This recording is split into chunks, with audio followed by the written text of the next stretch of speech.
ಯಮನದಿ ಮದಿಯರು ತೊರಲಿ ಗ್ರೀಸಬಹುದೆಂಬ ಆಸೆಯನ್ನ ಯಮನದಿ ಆಸೆಯನ್ನ ಯಮನದಿ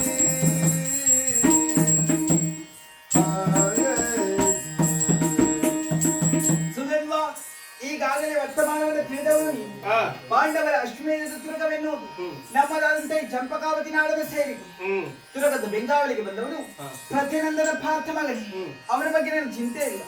ಅವನನ್ನು ಎದುರಿಸುವುದಕ್ಕೆ ಸರ್ವ ಸಮರ್ಥನು ಸರ್ವಶಕ್ತಿಯನ್ನು ನೀಡಿದ್ದು.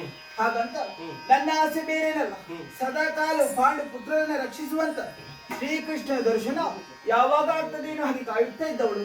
ಇದು ಉಪಾಯ ಉಂಟೇನು? ತಾಯಿಗೆ ರಾಯನ ಬರಿದರು ತಾಯಿಗೆ ಶ್ರೀಕೃಷ್ಣ ರಾಯನ ಬರಿದರು ಮಾಯ ಉಂಟಾದ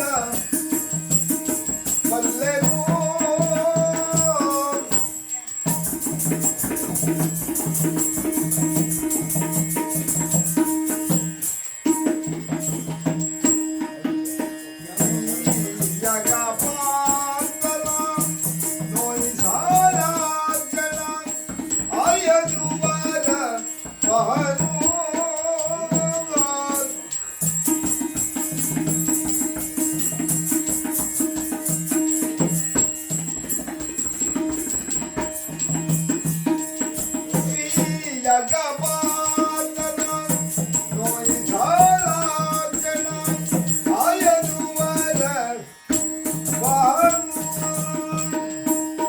ಚಂಪಕವತಿಯಲ್ಲಿ ಆಗಿ ಹೋಗುತ್ತಿರುವಂತೆ ಎಲ್ಲ ವರ್ತಮಾನದ ವಿಷಯವನ್ನ ಈಗಾಗಲೇ ಗ್ರಹಿಸಿದವರು ತಾವು.